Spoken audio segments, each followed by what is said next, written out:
Hey everyone, कैसे हैं आप सब। स्वागत है आपका हमारे अपने यूट्यूब चैनल सपना स्टडी एकेडमी में। आज हम पढ़ेंगे एनसीईआरटी साइंस क्लास 8 का chapter number 6 reproduction in animals, जंतुओं में जनन। इस चैप्टर में हम बेसिकली ये देखेंगे कि जो एनिमल्स हैं वो किस तरह से अपने न्यू वंस को प्रोड्यूस करते हैं। रिप्रोडक्शन है क्या, इसे आप एक एग्जांपल से समझेंगे। जैसे कि ह्यूमन बीइंग है, उनकी जब बेबी होता है तो वो जनरेशन टू जनरेशन आगे इंक्रीज होती रहती है। इट मीन्स उनकी जो जनरेशन है उनसे आगे या फिर से रिप्रोड्यूस होंगे। ओके, इट मीन्स कि जो रिप्रोडक्शन है वो हमारे लिए मस्ट है। अभी अगर एनिमल्स की बात करें तो कोई एलिफेंट है, आगे अगर वो रिप्रोड्यूस नहीं करते हैं तो धीरे धीरे क्या होगा, जो एलिमेंट्स के नंबर हैं वो पूरी तरह से क्या हो जाएंगे, ख़त्म हो जाएंगे। इसमें हम पढ़ेंगे मोड्स ऑफ रिप्रोडक्शन, ठीक है, कि रिप्रोडक्शन एनिमल्स में किस किस तरह से होता है। फर्स्ट है सेक्सुअल रिप्रोडक्शन एंड सेकंड है asexual reproduction. First one is sexual reproduction.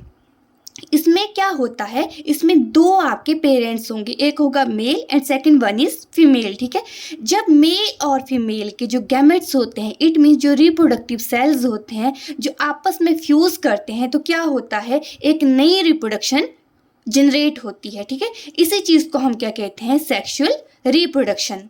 अगर मेल रिप्रोडक्टिव ऑर्गन्स की बात की जाए तो यहाँ पर आप देखेंगे इसमें आपके 3 पार्ट्स होते हैं। एक है ये sperm duct, second is penis और थर्ड है आपका टेस्टिस। ठीक है, ये वाला जो पार्ट है जिसे हम टेस्टिस कहते हैं, जो रिप्रोडक्टिव और जितने भी सेल्स होते हैं मेल में वो कहाँ पे प्रेजेंट होते हैं, टेस्टिस में, जिन्हें हम क्या कहते हैं, स्पर्म्स कहते हैं। तो सारे के सारे स्पर्म्स कहाँ प्रेजेंट होते हैं, यहाँ टेस्टिस में प्रेजेंट होते हैं। ठीक है, और स्पर्म कुछ इस तरह से देखने में होता है, इसका हेड होता है, ये वाला क्या है, मिडल पार्ट है, और ये है इसकी टेल है। किसी भी मेल में मिलियन ऑफ स्पर्म्स प्रोड्यूस होते रहते हैं इन द टेस्टिस। आगे हम बात करेंगे फीमेल रिप्रोडक्टिव ऑर्गन्स की। तो ये फीमेल रिप्रोडक्टिव पार्ट है, इसमें आपके 3 पार्ट्स होते हैं, ओवरी, ओविडक्ट, यूट्रस। सबसे पहले जो ओवरी के अगर हम देखें तो जितने भी हमारे फीमेल रिप्रोडक्टिव सेल्स होते हैं वो कहाँ प्रेजेंट होते हैं, ओवरी में। ओके, जिन्हें हम कहते हैं ओवा या फिर एग्स कहते हैं। कुछ इस तरह से स्ट्रक्चर होता है इनका, इनके बीच में भी न्यूक्लियस प्रेजेंट होता है। एवरी मंथ क्या होगा, जितना भी अगर हर महीने क्या होता है फीमेल्स में, जैसे ही आपका कोई एक एग, कभी लेफ्ट ओवरी से कभी राइट ओवरी से एक एग हर महीने रिलीज होता है, जिसे हम क्या प्रोसेस कहते हैं, ओवुलेशन कहते हैं। फिर वो फैलोपियन ट्यूब से होता होता कहाँ पहुँचता है, यूट्रस में पहुँचता है। जो एग और जो स्पर्म है दोनों क्या है, सिंगल सेल हैं। अभी हम देखेंगे कि एनिमल्स में फर्टिलाइजेशन प्रोसेस किस तरह से वर्क करता है। तो ये है आपका ओवा, जिसे हम क्या कहते हैं, एग कहते हैं। कौन जनरेट करता है, फीमेल, और स्पर्म्स को कौन जनरेट करता है, मेल। ठीक है, तो जो ओवा है उसके ऊपर कौन हिट करता है, स्पर्म। ओके, तो जो ओवम और जो स्पर्म है मिलके क्या बनाते हैं, जब दोनों फ्यूज होंगे तो जाइगोट को फॉर्म करते हैं। ओके, जैसे ये क्या है, ओवरी है, फीमेल ओवरी है, यहाँ से हर महीने क्या होता है, एक एग रिलीज होता है। जैसे ही एग रिलीज होगा तो स्पर्म कहाँ करते हैं, दोनों फ्यूज करते हैं, क्या फॉर्म कर देंगे, यहाँ पे आप देखेंगे क्या फॉर्म हो रहा है, जाइगोट। ठीक है, कहाँ पे फॉर्म हो रहा है, फैलोपियन ट्यूब में।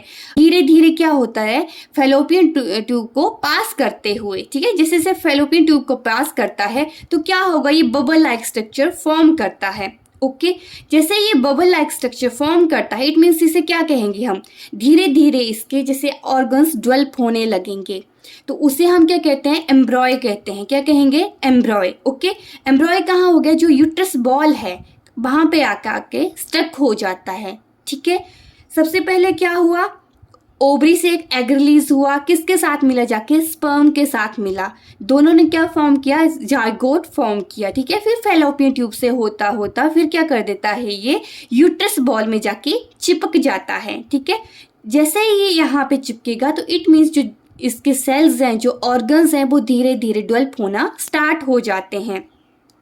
फिर ये क्या है, यूट्रस में आके सेटल डाउन हो जाते हैं। यूट्रस में आके बेबी क्यों सेटल डाउन हो जाएगा, क्योंकि यूट्रस में काफ़ी स्पेस होता है। जैसे जैसे बेबी ग्रो होने लगता है तो उसे मूवमेंट करने के लिए भी काफ़ी स्पेस रहता है। इसे एक बार फिर से शॉर्ट में समझ लीजिए। एग कौन रिलीज करता है? फीमेल। स्पर्म कौन रिलीज करेगा? मेल। दोनों आपस में फ्यूज होंगे, क्या फॉर्म करते हैं? जाइगोट फॉर्म करते हैं। जैसे ही उस जो जाइगोट है उसके धीरे धीरे जितने भी टिश्यूज और ऑर्गन्स हैं क्या हो जाते हैं? धीरे धीरे डेवलप होना स्टार्ट हो जाते हैं। मतलब जो बॉडी पार्ट्स हैं क्या हो जाएंगे? धीरे धीरे, जैसे हाथ पैर मुंह धीरे धीरे बनना स्टार्ट हो जाए। तो इस स्टेज को हम क्या कहते हैं? एम्ब्रॉय कहते हैं।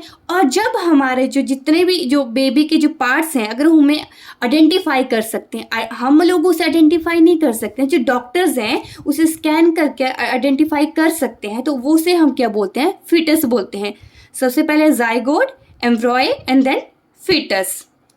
इस प्रोसेस को हम क्या कहते हैं? Internal fertilisation. अब इंटरनल फर्टिलाइजेशन इस प्रोसेस को क्यों कहते हैं? क्योंकि इस सारे के सारे जितनी भी प्रोसेस हो रही है कहाँ होती है? जो फीमेल बॉडी है उसके अंदर होती है। इसमें आईवीएफ भी एक टर्म आता है जिसका फुल फॉर्म है इन विट्रो फर्टिलाइजेशन। ठीक है, आप लोगों ने देखा कि बहुत से ऐसे पेरेंट्स होते हैं जिनके बच्चे नहीं हो पाते हैं, तो वो किसकी हेल्प लेते हैं? आईवीएफ की हेल्प लेते हैं। तो इसमें क्या करते हैं? जो फीमेल का एग है एंड जो मेल स्पर्म है दोनों को क्या कर देंगे? फ्यूज कर देते हैं इन लैब। ठीक है, डॉक्टर्स क्या करते हैं? एग और स्पर्म को फ्यूज कर देते हैं लैब में, और कुछ हफ्तों बाद क्या जो जाइगोट जो बन जाता है उसे कहाँ प्लेस कर देंगे? उसे डायरेक्टली फीमेल यूट्रस में। एक्सटर्नल फर्टिलाइजेशन इन एनिमल्स, तो क्या होगा? अगर हम फ्रॉग का एग्जाम्पल लेते हैं तो उसमें क्या है? जैसे फ्रॉग क्या है? पानी में चले हुए हैं, ठीक है, पानी में तैर रहे हैं, तो जो फीमेल फ्रॉग होती हैं वो क्या करती हैं? अपनी एग्स वहाँ पे ले डाउन कर देंगी, ठीक है, एग्स दे देती हैं। और जो मेल फ्रॉग है वो अपने स्पर्म्स को पानी में रिलीज कर देता है। तो फिर क्या होगा? एक साइड से एग्स आते हैं, दूसरी साइड से क्या है? स्पर्म्स हैं। ठीक है, पानी में दोनों क्या हो जाते हैं? फ्यूज हो जाते हैं और फर्टिलाइजेशन वहां पे हो जाता है। ओके, और भी इसके एग्जाम्पल है जैसे फ्रॉग, फिश, स्टारफिश, इस सब का कौन सा फर्टिलाइजेशन होता है? External fertilisation. Second type of fertilisation is asexual fertilisation.